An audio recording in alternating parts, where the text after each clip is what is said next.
नशेतून नाशाकडे आणि अविचारातून अयोग्य निर्णयाकडे असे काहीतरी नेहमीच ऐकायला येत असते. पण दुर्दैवाने अनेक लोक याकडे दुर्लक्ष करतात आणि गंभीर परिणामांना सामोरे जातात. काय तुम्ही त्यातील एक आहात?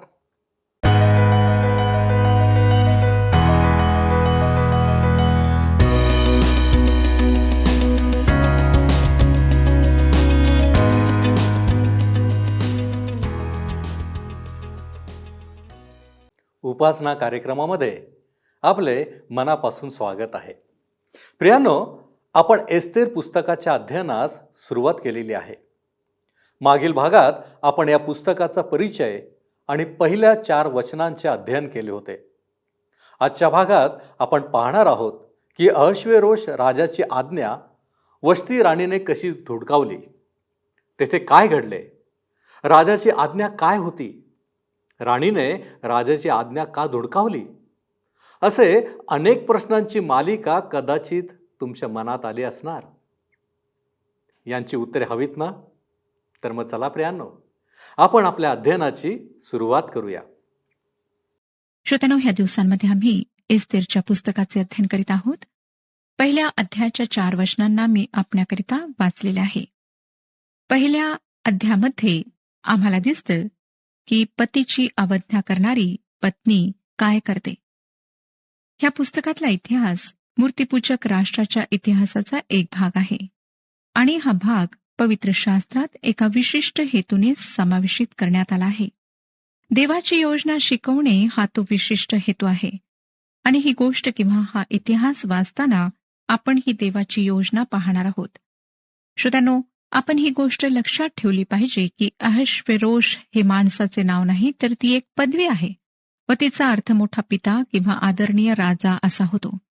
फारो ही देखील एक पदवी आहे किंवा रशियन राजांसाठी झार ही पदवी वापरल्या जात असे, त्याप्रमाणे अहश्वेरोश ही एक पदवी आहे. ते या कथेतल्या राजाचे नाव नाही, परंतु याविषयी अनेक मतभेद आम्हाला पाहायला मिळतात. या अहश्वेरोशच्या काळात पर्शियाचे साम्राज्य यशाच्या कळसाला पोहोचलेले होते. त्यानेच पूर्वेचे प्रतिनिधित्व केले व पश्चिमेवर विजय मिळविण्याचा शेवटचा मोठा प्रयत्न त्यानेच केला. एका देशातील पुरातन वस्तुसंग्रहालयाने एक पुस्तक 1907 मध्ये प्रकाशित केले. पर्शियातील बेहिस्तूनच्या खडकावरील महान दारायवेश राजाचे शिलालेख व शिल्प असे या पुस्तकाचे नाव आहे. या पुस्तकात लेखकांनी यशया संदेष्टाच्या 44 अध्याय आणि 28 वचनात तसेच 45 व पहिल्या वचनात उल्लेखलेल्या कोरेश राजाविषयी एक विधान केले आहे व ते स्थापित केले आहे. कोरेश हा अहश्वेरोश राजा व एस्तेर राणी यांचा पुत्र होता असे हे विधान आहे. यशयाचे पुस्तक 44 अध्याय आणि 28 वचन सांगतं, मी कोरेशाविषयी म्हणतो, तो माझा मेंढपाळ आहे, तो माझे सर्व मनोरथ सिद्धीस नेल. तो यरुश्लेमाविषयी म्हणेल, ते बांधण्यात येईल, मंदिराचा पाया घालण्यात येईल. नंतर 45 अध्याय आणि पहिलं वचन सांगतं, परमेश्वर म्हणतो, कोरेश माझा अभिषिक्त आहे, त्याच्यापुढे राष्ट्रे पादाक्रांत करण्यासाठी मी त्याचा उजवा हात धरील आहे. राजास आपल्या कमरा सोडावयास मी लावितो, त्याच्यापुढे दरवाजे उघडतील, वेशी बंद राहणार नाहीत असे मी करीतो. या अहश्वेरोशाने मोठे राज्य किंवा साम्राज्य स्थापित केले. ते हिंदुस्थानापासून कुशापर्यंत म्हणजे इथिओपियापर्यंत पसरलेले होते. या प्रदेशात एक अतिशय सुपीक असा जमिनीचा पट्टा होता, जो ह्या जगाच्या मध्यान्ह भागात होता. श्रोत्यांनो, जी राजाने मेजवानी दिली होती, त्या मेजवानीसाठी त्याने आपल्या सर्व प्रधानांना व सेवकांना आमंत्रण दिले होते. स्पष्ट आहे की ग्रीक विरुद्धच्या मोठ्या मोहिमेची ह्यांना कल्पना देण्यासाठी ही मेजवानी देण्यात आली होती व या दिवसात या मोठ्या मेजवानीसारखी दुसरी कुठलीही प्रदर्शनीय किंवा फार किमती अशी एकही घटना असणे शक्य नव्हते किंवा प्रसंग असणे शक्य नव्हते. त्याच्या राज्याचे 127 प्रांत होते आणि त्या सर्वांचे प्रतिनिधी त्याने बोलावले होते. म्हणजे ते सर्व एकूण किती जण होते याची मी कल्पना करू शकत नाही. तरीही साधारण 1000-2000 तरी प्रतिनिधी या भोजनाला आलेले होते. त्यासाठी करोडो रुपये खर्च करण्यात आले असावेत व जगाच्या इतिहासातली ही एक महान घटना होती. आणि अशा घटनेत देवाचा सहभाग कसा असू शकेल असा प्रश्न निर्माण होतो. परंतु तो आपल्या योजनेनुसार त्यात सामील होऊ शकतो. तो छायेत उभा राहून आपल्या लोकांवर लक्ष ठेवतो.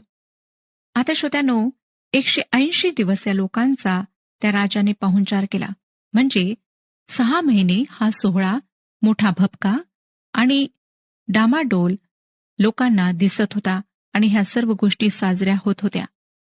एवढे दिवस इतक्या मोठ्या संख्येचे कसे पोषण व मनोरंजन करण्यात आले ही नवलाची गोष्ट आहे.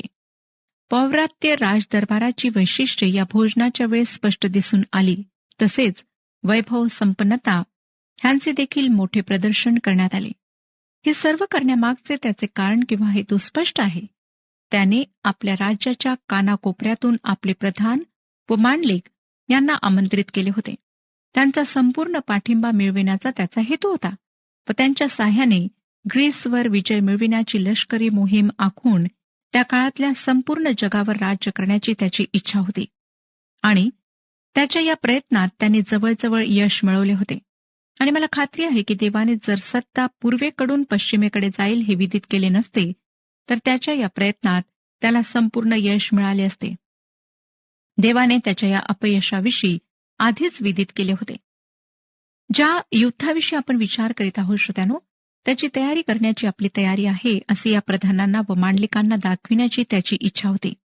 एक मोठी मेजवानी देऊन त्याने आपल्या राज्याचे वैभव प्रदर्शित केले. ही मेजवानी पहिल्यापासून शेवटपर्यंत मूर्तीपूजक समाजाचे दर्शन घडविणारी होती. त्यामध्ये खऱ्या देवाचा कुठेही समावेश नव्हता. काही लोक या गोष्टीत आध्यात्मिक धडे शोधतात, परंतु मला त्यात एकही आध्यात्मिक धडा दिसत नाही. मला एकच गोष्ट दिसते की परमेश्वर आमची ओळख एका मूर्तीपूजक राजदरबाराशी करून देत आहे, जिथे घेतलेल्या निर्णयांचा संपूर्ण जगावर परिणाम होतो. असं वाटतं की त्यात देवाला बाजूला ठेवण्यात आले आहे. परंतु देवाची तुम्हाला हे सांगण्याची इच्छा आहे की सर्व परिस्थितीवर तो नियंत्रण करतो आणि तो आपला हेतू साध्य करणार आहे. 5वं वचन मी आपणाकरिता वाचत आहे. एस्तेरचे पुस्तक 1 अध्याय आणि 5वे वचन. एवढे दिवस गेल्यावर राजाने शूशन राजवाड्यात आलेल्या लहान थोर लोकास राजमंदिराच्या बागेच्या पटांगणात 7 दिवस मेजवानी दिली. श्रोत्यानो, शेवटच्या 7 दिवसात अहेश्वरोषने या मेजवानीच्या समारोहाचा कळस केला. राजमंदिराच्या बागेत त्याने फार मोठ्या संख्येने आपले नागरिक गोळा केले. 6वं वचन. तेथील पडदे पांढऱ्या, हिरव्या व निळ्या रंगाचे होते. हे पडदे तलम सणाच्या व जांभळ्या रंगाच्या दोऱ्यांनी चांदीच्या कड्यामध्ये अडकवून संगमरवरी खांबास लाविले होते. तेथील मंचक सोन्या रुपयाचे असून तांबड्या, पांढऱ्या, पिवळ्या व काळ्या संगमरवरी पाषाणाच्या फरशीवर ठेविले होते. यावेळेस वापरण्यात आलेली चांदी, सोने, मूल्यवान रत्ने व पडदे हे राज्याच्या वैभवाचे प्रदर्शन करीत होते. ते एक भडक प्रदर्शन होते. या राजवाड्याचे अवशेष आजही पर्शियाच्या या राज्याच्या वैभवाची साक्ष देतात. काही वर्षांपूर्वी पर्शियाच्या याच राजाने याच ठिकाणी आपल्या राज्याचे 2500 वर्ष साजरे केले. दूरचित्रवाणी आणि मासिके यांनी त्यांच्या प्रचंड वैभवाचे वर्णन केले. या भोजनासाठी करोडो रुपये खर्च करण्यात आले आणि देशातल्या दारिद्र्यामुळे या विषयी फार टीका करण्यात आली. परंतु अहेश्वरोष राजाने दिलेल्या मेजवानीचा खर्च कल्पनाशक्तीपलीकडचा होता. जगिक इतिहासाच्या दृष्टिकोनातून राजाच्या मेजवानीचा अर्थ लष्करी मोहिमेसाठी मदत एवढाच होता.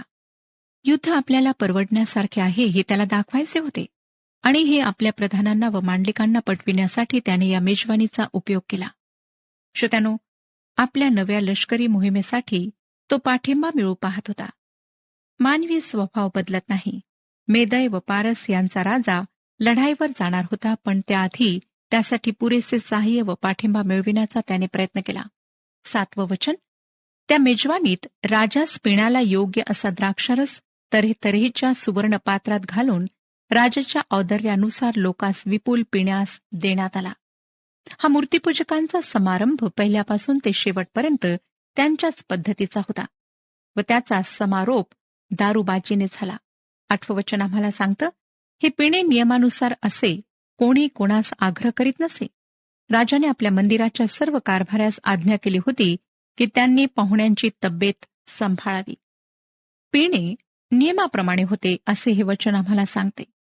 हे पौव्रत्य मूर्तीपूजक सत्ताधीश जे सार्वभौम होते ते कोणावरही कधी पिण्याची जबरदस्ती करीत नसत.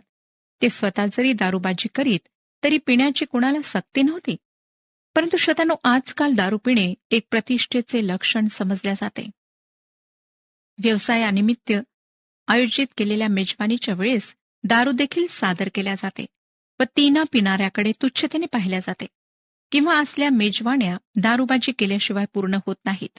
दारू पिणे मानाचे व प्रतिष्ठेचे मानल्या जाते. श्रोत्यांनो, आमच्या समाजात, आमच्या आधुनिक संस्कृतीमध्ये इतरांना दारू पिण्याचे प्रोत्साहन दिले जाते. परंतु अहेश्वरोष राजा जरी स्वतः दारू पिणारा होता तरी त्याने दारू पिण्याची कोणावर जबरदस्ती केली नाही.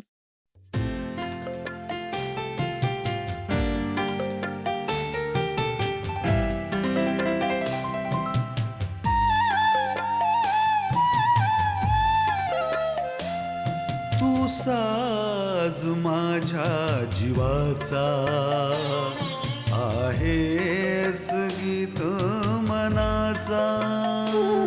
तू साज माझ्या जीवाचा आहेस गीत मनाचा. मी रचना तुझीच प्रभुजी, मी रचना तुझीच प्रभुजी. ठेवी भाव आता तयाशी. तू साज माझ्या जीवाचा आहेस गीत मनाचा.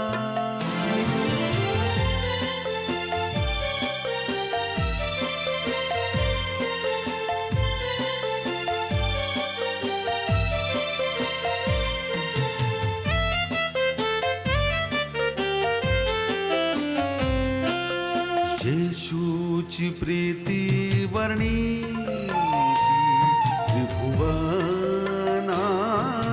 वानीती. सदा नवीती वाटी ती मलाही आता वदावी. प्रीती प्रभूची गावी, प्रीती प्रभूची गावी. त्याची ही कृत्ये वर्णावी. तू साज माझ्या जीवाचा आहेस गीत मनाचा.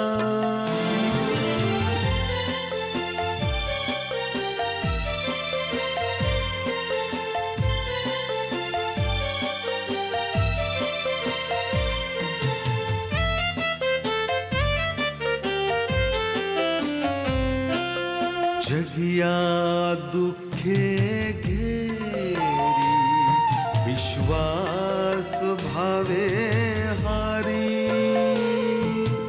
पहिली ही शांती लोपी येशूची प्रीती वदावी. प्रीती प्रभूची गावी, प्रीती प्रभूची गावी. त्याची ही कृत्ये वर्णावी.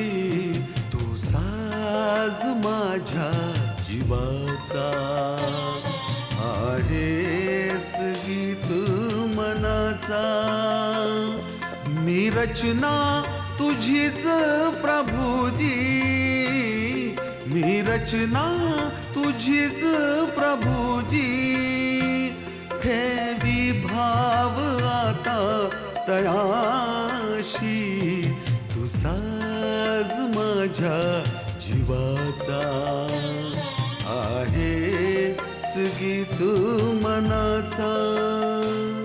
तू साज माझ्या जीवाचा आहेस गीत मनाचा. मनाचा आहेस गीत मनाचा आहे. नववचन सांगतं, वष्टी राणीनेही राजा अहेश्वरोश याच्या राजमंदिरात स्त्रियास मेजवानी दिली. वष्टी राणीनेही स्त्रियांसाठी मोठी मेजवानी केली. म्हणजे स्त्री व पुरुष यांच्यासाठी एकत्र मेजवानी नव्हती. त्या काळात त्यांच्यात तशी प्रथा नव्हती. आमच्या आधुनिक मेजवानीपेक्षा ती मेजवानी वेगळी होती. स्त्री व पुरुष यांच्या मेजवानीच्या जागा वेगवेगळ्या होत्या. ही मेजवानी एक महत्वाची व गंभीर बाब होती व अहेश्वरोश राजाला एक गंभीर बाब आपल्या प्रधानांना पटवून द्यायची होती. 10वं वचन पुढे पहा. 7व्या दिवशी द्राक्षरसाने राजाचे मन उल्हासयुक्त झाले असता त्याने महुमान, बिगथा, हरबोना, बिगथा, अवगथा, जेथर, करखस असे जे 7 खोजे त्याच्या तैनातीस असत त्यास आज्ञा केली. राजाला नशा चढली होती ही या वचनातून दिसून येते. त्याने त्याला न शोभणारी गोष्ट केली. या मेजवानीच्या वेळेस त्याने मद्यप्राशन करायला नको होते, परंतु तो अजिबात मद्य न पिणाराही नव्हता. तो 7व्या दिवशी नशेच्या अधीन झाला. या ठिकाणी एक गंभीर प्रश्न उपस्थित होतो की राजाने, सत्ताधीशाने दारूबाज असावे काय? ते त्यासाठी योग्य आहे काय? दारूबाज सत्ताधीशाची सत्ता टिकल्याचे कधी इतिहासात आढळत नाही.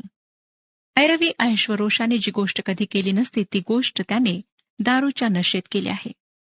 त्याने आपल्या सेवकांना वष्टी राणीला समोर घेऊन येण्याची आज्ञा केली. 11वं वचन आम्हाला सांगतं की वष्टी राणीचे सौंदर्य देशोदेशीच्या लोकांस व सरदारास दाखवावे म्हणून तिला राजमुकुट घालून आपल्यापुढे घेऊन यावे, कारण ती फार देखणी होती. श्रोत्यानो, राजाने आपले ऐश्वर्य व वैभव यांचे प्रदर्शन केले होते. आपली मोहीम आपण पार पाडू शकू हे त्याने दाखवून दिले होते. आता दारूच्या नशेत त्याच्या हातून भलतीच गोष्ट झाली आहे. त्याने आपल्या राणीला ह्या लोकांसमोर आणण्याची आज्ञा दिली. 12वं वचन. खोजांच्याद्वारे राजाची आज्ञा आली तरी वष्टी राणीने येण्याचे नाकारिले. त्यावरून राजास फार क्रोध येऊन तो संतप्त झाला. राजा आपल्या पाहुण्यांना म्हणाला असावा, तुम्हा सर्वांना चकित करण्यासारखी एक गोष्ट माझ्याकडे आहे. माझ्या राणीला तुम्ही पाहावे अशी माझी इच्छा आहे. परंतु श्रोत्यांनो, आम्हाला दिसतं की राणी वष्टी त्या ठिकाणी आली नाही आणि राजा संतापला. मला वाटतं की राणी वष्टीने जे केले ते बरोबर होते, परंतु जर तिने आपल्या न जाण्याच्या परिणामांचा विचार केला असता व आपल्या पतीच्या भावनांचा विचार केला असता तर बरे झाले असते असे वाटते. तिने आपल्या पतीखातर त्याची आज्ञा पाळायला हवी होती व सर्वांसमोर त्याची मानहानी टाळायला हवी होती. पुरुषप्रधान संस्कृतीतले स्त्रियांचे स्थान कुठे आहे हे राणी वष्टीच्या जीवनावरून दिसून येते. राजाला दारूच्या नशेत वाटले की राणीचे सौंदर्य सर्वांनी पाहावे, म्हणून त्याने तिला समोर बोलावले. ही गोष्ट तिच्यासाठी निश्चितच अपमानाची होती. अजूनही आमच्या समाजात स्त्रियांचा दर्जा दुय्यम आहे. त्यांना माणूस म्हणून वागवले जात नाही. महत्वाच्या निर्णयांमध्ये त्यांचे मत विचारल्या जात नाही. स्त्रीला स्वतःची मते, कल्पना व भावना आहेत. ती स्वतंत्रपणे विचार करू शकते, याकडे कोणी लक्ष देत नाही. तू शांत बस ग, तुला काही कळत नाही, हे वाक्य तिच्या तोंडावर सतत फेकल्या जाते व पती चुकत आहे हे समजत असूनही तिला शांत बसावे लागते. तिच्या मताला मान नसतो, किंमत नसते. काही समाजामध्ये अजूनही स्त्रियांना फारच खालचा दर्जा दिला जातो आणि आजच्या आधुनिक भौतिक सुखाच्या मागे लागलेल्या पांढरपेशा समाजात घरातल्या स्त्रीला पतीच्या बढतीसाठी नको ते उद्योग करण्यास भाग पाडल्या जाते. मोठमोठ्या शहरांमध्ये असली काही उदाहरणे आम्हाला पाहायला मिळतात. श्रोत्यांनो, आज आमच्या समाजामध्ये स्त्रीचे जे स्थान आहे ते फार खालच्या दर्जाचे आहे. परंतु आम्ही परमेश्वराला धन्यवाद देऊया की बराच बदल झालेला आहे. परमेश्वराच्या दृष्टीने स्त्री व पुरुष सारखेच आहेत. त्यांना त्याने आपल्या प्रतिमेनुसार घडवलेले आहे. स्त्रीची बुद्धिमत्ता, तिची कल्पकता, तिचे सामर्थ्य, तिची सहनशीलता या सर्व गोष्टींचा परमेश्वर आदर करतो. त्याच्या योजनेत जेवढी मोठी पुरुषाची भूमिका आहे तेवढीच मोठी स्त्रीचीही भूमिका आहे आणि या गोष्टीचा पुरावा एस्तेरच्या पुस्तकात आम्हाला पाहायला मिळतो. श्रोत्यानो, परमेश्वर स्त्री व पुरुष यांना एकाच दृष्टीने पाहतो. ते म्हणजे दोघेही पापात जन्मले आहेत आणि दोघांनाही तारणाची गरज आहे. ख्रिस्त दोघांसाठीही वधस्तंभावर अर्पिला गेला. त्याने स्वतःचे रक्त वधस्तंभावर स्त्री आणि पुरुष दोघांकरिताही सांडवले. राणी वष्टीने सर्वांच्या समोर आपल्या सौंदर्याचे प्रदर्शन होऊ देणे नाकारले व त्याचे कठोर परिणाम तिला भोगावे लागलेत. 13 ते 15 वचने पुढे सांगतात, मग राजाने कालज्ञ पंडितास विचारिले.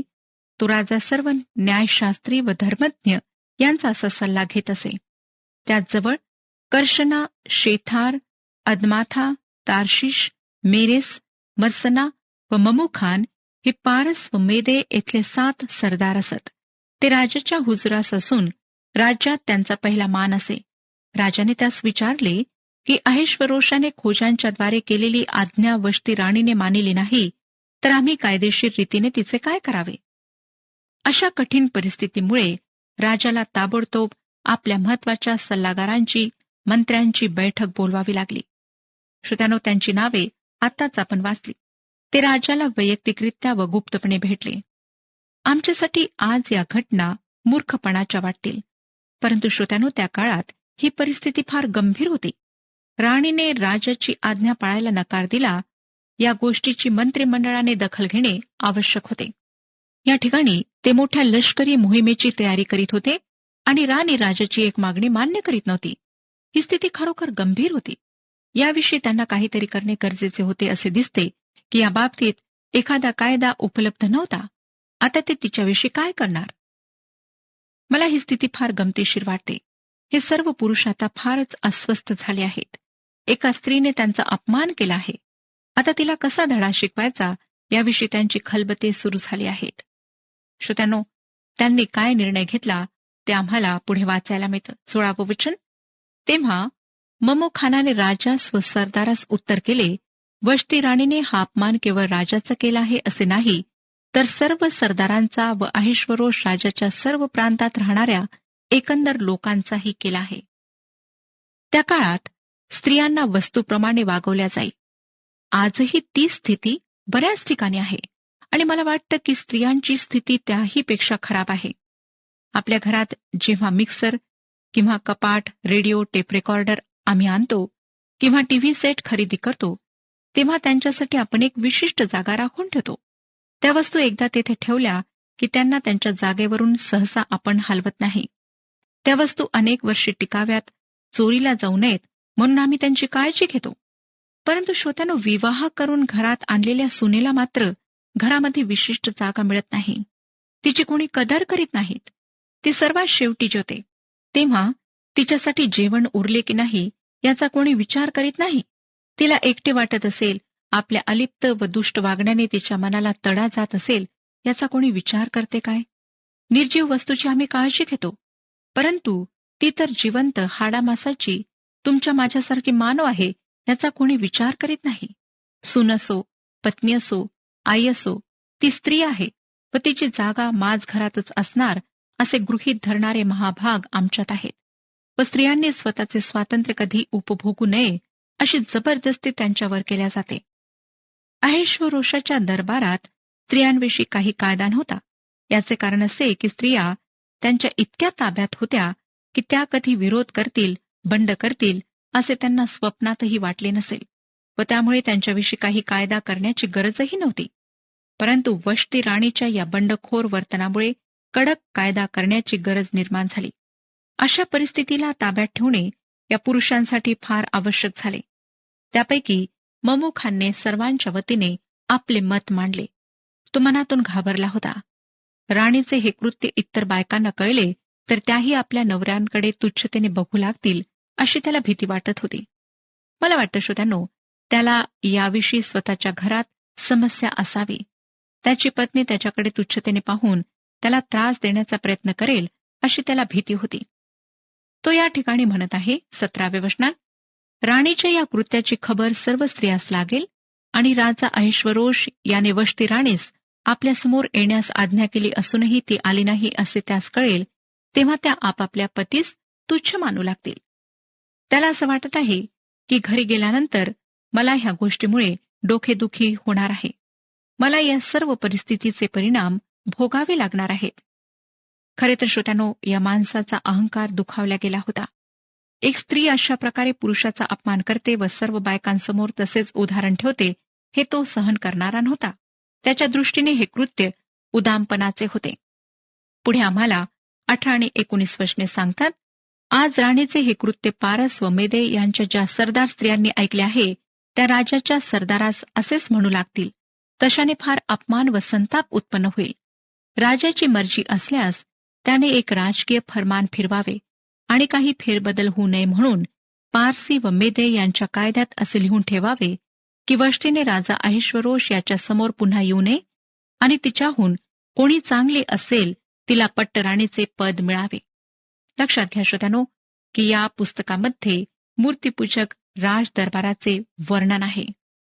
नंतर 20 ते 22 वचने पुढे सांगतात, राजाची ही आज्ञा त्याच्या साऱ्या विस्तीर्ण साम्राज्यात जाहीर होईल, तेव्हा सर्व बायका आपल्या कनिष्ठ अथवा थोर अशा आपल्या नवऱ्यास मान देतील.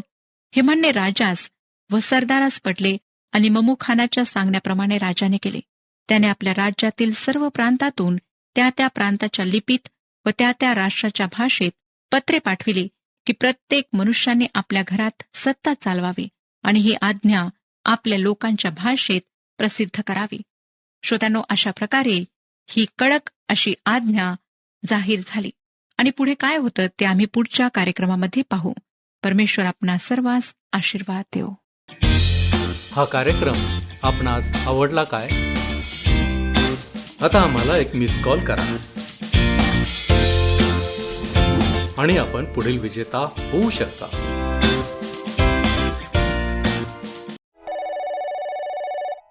प्रियांनो, दारूची नशा ही नाशाकडे नेणारी असते. नशेच्या अधीन असलेली व्यक्ती योग्य विचार करू शकत नाही आणि घेतलेले निर्णय किती गंभीर परिणामकारक असतात याचे हे एक मूर्तिमंत उदाहरण आहे. विशेष म्हणजे राणीने आज्ञा मोडल्यावर तिच्या कृत्यावर जे काही भाष्य इतरांकडून करण्यात आले ते अतिशय लांछनास्पद होते. ही दुर्दैवाची गोष्ट आहे. आजही स्त्रीला खालचा दर्जा दिला जातो, पण देव मात्र स्त्री आणि पुरुषांना एकाच दृष्टिकोनातून पाहतो. त्याने तारण आणि तारणारा स्त्री आणि पुरुष या दोघांनाही दिले आहे. आज आमची स्थिती काय आहे? काय आम्ही नाशाच्या वाटेवर आहोत? आपण प्रार्थना करू.